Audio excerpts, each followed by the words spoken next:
வணக்கம். பரபரப்பு மீடியா செய்திகளுக்காக நான் நிரோஷன். ரஷ்யாவின் ஜனாதிபதி விளாடிமிர் புட்டின் தனது பாதுகாப்பு அமைச்சராக இருந்து செர்கி சொய்குவை மாற்றி அவருக்கு பதிலாக ஒரு புதிய பொருளாதார நிபுணரை பாதுகாப்பு அமைச்சராக நியமித்தார்.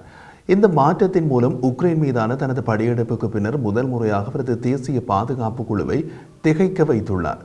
அத்துடன் ரஷ்யாவின் போர் முயற்சியை பொருளாதார ரீதியாக நிலையான நிலைப்பாட்டில் வைப்பதற்கான புதிய கோணத்தை அடையாளம் காட்டினார். புட்டின் செர்கி சொய்குவை தனது உள்வட்டத்தில் வைத்து நாட்டின் பாதுகாப்பு குழுவை இயக்க தட்டி கொடுத்தவர். இது சொய்குவுக்கு ஜனாதிபதியிடம் நெருங்கிய அணுகலை கொடுத்தது. ஆனால் நேரடி அதிகாரம் குறைவாக இருந்தது. சொய்கு பதிலாக புதிய பாதுகாப்பு அமைச்சராக நியமிக்கப்பட்ட நிக்கோலாய் பட்ருஷேவ் புட்டினை போலவே முன்னாள் சோவியத் உளவுத்துறை KGBயில் பணிபுரிந்தவர்.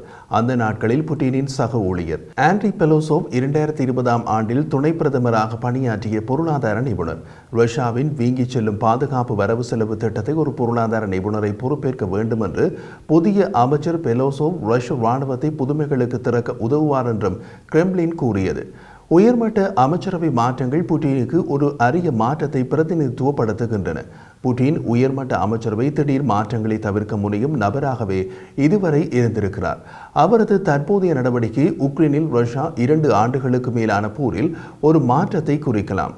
படையெடுப்பின் தொடக்கத்தில் மாஸ்கோவின் பல தோல்விகளுக்கு ரஷ்ய போர் சார்பு ஆய்வாளர்களும் மேற்கத்திய ஆய்வாளர்களும் ஓரளவு பொறுப்பாளியாக செர்கி சொய்குவை அடையாளம் காட்டினார்கள். இருந்த போதிலும் யாராலும் அசைக்க முடியாமல் புட்டினின் உள்வட்டத்தில் தொடர்ந்த சொய்கு இப்போது நீக்கப்பட்டுள்ளது ரஷ்யாவின் போர் நோக்கத்தில் ஏற்பட்டுள்ள மாற்றத்தை காட்டுகிறது.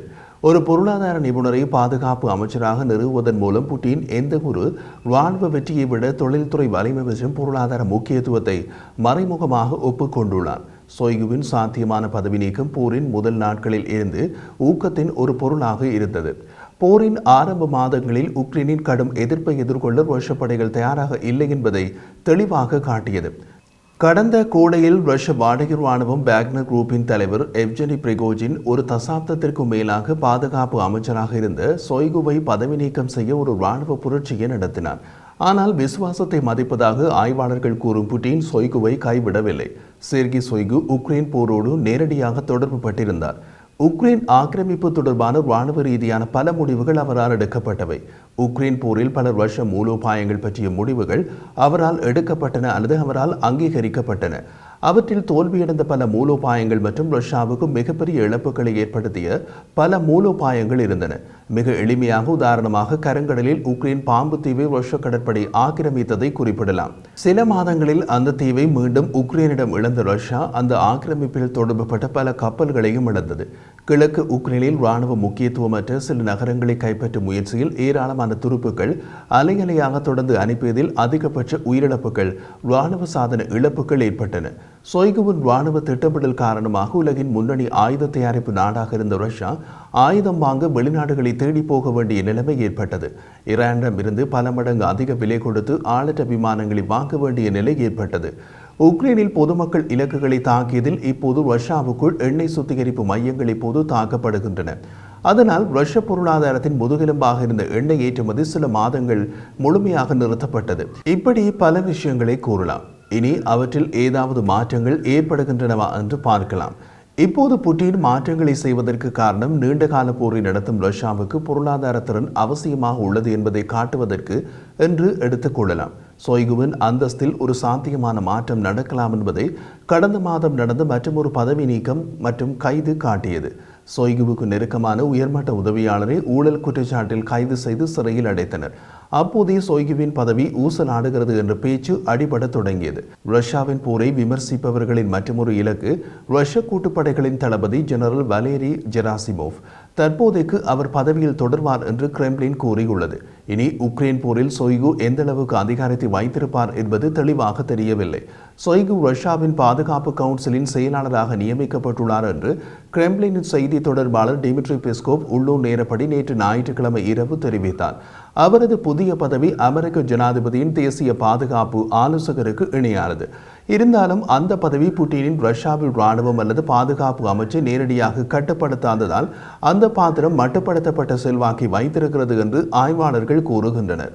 ரஷ்யா யுரேசியா மையத்தின் மூத்த ஆய்வாளர் அலெக்சாண்டர் பவுனோவ் இது பற்றி எழுதிய போது சொய்கு விழ முடியாத அளவு உயரத்தில் இருந்தவர் அவரே இப்போது வீழ்ந்துள்ளது மிகவும் ஆச்சரியமானது. அவரது புதிய பாத்திரத்தில் திரு சொய்கு உண்மையான கட்டளை அதிகாரங்கள் இல்லாத மற்றும் பணப்பட்டி இல்லாத நபராக இருப்பார் என்று எழுதினார். 65 வயதான பெலோசோவ் 2020ஆம் ஆண்டில் முதல் துணை பிரதமராக நியமிக்கப்படுவதற்கு முன்பு கிரெம்ளினின் பொருளாதார ஆலோசகராக இருந்தார். தற்போது ரஷ்யாவுக்கு ஏற்பட்டுள்ள மேற்கத்திய பொருளாதார தடைகளை எதிர்கொள்ள வேண்டிய ரஷ்ய அரசின் பொருளாதார மேம்பாட்டு கவுன்சிலின் தலைவராக பணியாற்றியவர். போரின் ஆரம்ப மாதங்களில் ரஷ்ய ராணுவம் ஒரு தவறான மூலோபாயத்தை பின்பற்றி போர்க்களத்தில் தடுமாறிய பின்னர் அரசாங்கத்தின் பாதுகாப்பு குழு மாறாக குற்றச்சாட்டுகளுக்கு உட்பட்டது. ரஷ்ய ராணுவ ஆய்வாளர்கள் பலர் ரஷ்யாவின் பெரிய அளவிலான ராணுவத்தை மேற்பார்வையிட ஒரு பொருளாதார நிபுணரை நியமித்தது குறித்து ஆச்சரியத்தை வெளிப்படுத்தியுள்ளனர். கிரெம்ளினின் செய்தி தொடர்பாளர் டிமிட்ரி பெஸ்கோவ் செய்தியாளர்களிடம் கூறிய போது, புவிசார் அரசியல் சூழ்நிலைகள் காரணமாக ரஷ்யாவின் ராணுவ செலவினங்கள் அதிகரித்து மீண்டும் சோவியத் கால ராணுவ செலவினங்களை நெருங்கி வருவதால் திரு புட்டின் இந்த முடிவை எடுத்தார். இது மிகவும் முக்கியமானது என்று கூறினார். அவர் மேலும் தெரிவித்த போது, ராணுவத்தை நவீனமயமாக்க வேண்டியதன் காரணமாக புட்டின் தனது பாதுகாப்பு அமைச்சில் சிவில் தலைமையின் கீழ் இருக்க வேண்டும் என்று விரும்பினார் என்றும் கூறினார். செர்கி சொய்கு அந்த பணியை செய்யவில்லை என்பது அதில் உள்ள மறைமுகமான செய்தி. தற்போதைய நிலையில் ரஷ்ய பாதுகாப்பு அமைச்சுக்கு சிவிலியன் தலைமை தாங்குவது என ரஷ்ய ஜனாதிபதி தீர்மானித்தது இயல்பானது. இருப்பினும் பெலோசோவுக்கு பொருளாதாரம் பற்றிய அறிவு இருந்த போதிலும் ஒப்பீட்டளவில் மிக குறைந்த நிர்வாக அனுபவம் கொண்டவர். அவர் 2012 முதல் 2013 வரை ஒரு வருடத்திற்கு மேலாக நாட்டின் பொருளாதார மேம்பாட்டு அமைச்சராக பணியாற்றினார். அவ்வளவுதான் அவர் உயர் நிர்வாக அனுபவம். மீதி அனைத்துமே ஆலோசகர் என்ற அளவிலேயே இருந்தது. ரஷ்யாவின் ஜனாதிபதியாக 5வது முறையாக புட்டின் பதவியேற்ற ஒரு வாரத்திற்குள் இந்த மாற்றம் வந்துள்ளது. அது ஒருவித அமைச்சரவை மாற்றத்திற்கு களம் அமைக்கும் என்றும் பரவலாக எதிர்பார்க்கப்பட்டது. அரசாங்க மாற்றத்தின் ஒரு பகுதியாக ரஷ்ய முழு அமைச்சரவையும் கலைக்கப்பட்டது. அவரது அமைச்சர்களில் பலர் தங்கள் பதவிகளை மீண்டும் பெற்றனர். செர்கி சொய்குவும் தமது பதவியை மீண்டும் பெற்று அமைச்சரானார். அது நடந்து ஒரு வாரத்திற்குள்ளே அவரது பதவி பறிக்கப்பட்டதிலிருந்து இது புட்டினின் நீண்டகால யோசனை அல்ல என்பது தெரிகிறது. இது ஒரு வாரத்திற்குள் ஏதோ நடந்திருக்க வேண்டும். செர்கி சொய்கு சுதந்திர ரஷ்ய கூட்டமைப்பின் வரலாற்றில் மிக நீண்ட காலம் பணியாற்றிய அமைச்சராகவும் சோவியத் ஒன்றியத்தின் வீழ்ச்சிக்கு பின்னர் ரஷ்ய அரசியலில் ஒரு முக்கிய அங்கமாகவும் இருந்தார். தெற்கு சைபீரியாவில் உள்ள துவா குடியரசை சேர்ந்த அவர் 1991 முதல் 2012 வரை 2 தசாப்தங்களுக்கு மேலாக ரஷ்யாவின் அவசரகால அமைச்சராக பணியாற்றியதன் மூலம் ஒரு தேசிய சுயவிபரத்தை உருவாக்கினார். மற்ற ரஷ்ய அமைச்சர்கள் காகிதத்தில் கையொப்பம் விடுபவர்கள் என்று சித்தரிக்கப்படுவதற்கு மாறாக ரஷ்யாவின் இயற்கை பேரழிவுகளுக்கு சொய்கு தொலைக்காட்சியில் பதிலளிப்பதை வழக்கமாக கொண்டிருந்தார். ரஷ்யாவின் பாதுகாப்பு அமைச்சராக சொய்குவின் பதவிக்காலம் 2012 தொடங்கியது. 2014 உக்ரைனின் ஆக்கிரமிப்பு, 2015 சிரியாவில் போர் என்று புட்டின் ராணுவ நடவடிக்கைகள் சொய்குவின் தலைமையில் நடந்தன.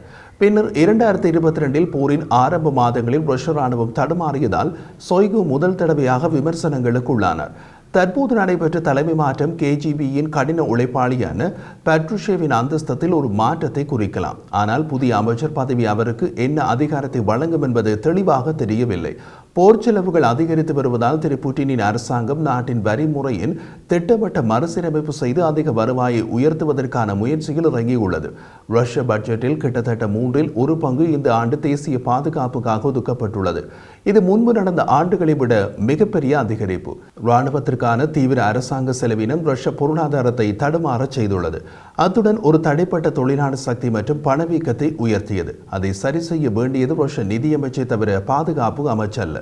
பாதுகாப்பு அமைச்சராக ஒரு பொருளாதார நிபுணரை கொண்டு வந்த பின்னணி பாதுகாப்பு செலவினங்களை கணிசமாக குறைப்பதாக இருக்கலாம். பெலோசோவை பொறுத்தவரை முழு மேற்கத்திய நாடுகளுக்கும் எதிரான போரின் போது பாதுகாப்பு அமைச்சர் பதவி என்பது அவரது வாழ்க்கையின் மிக முக்கியமான சவாலாக இருக்கும். அவரது செயற்பாடு எப்படி இருக்கும் என்பதை போக போகத்தான் பார்க்க வேண்டும்.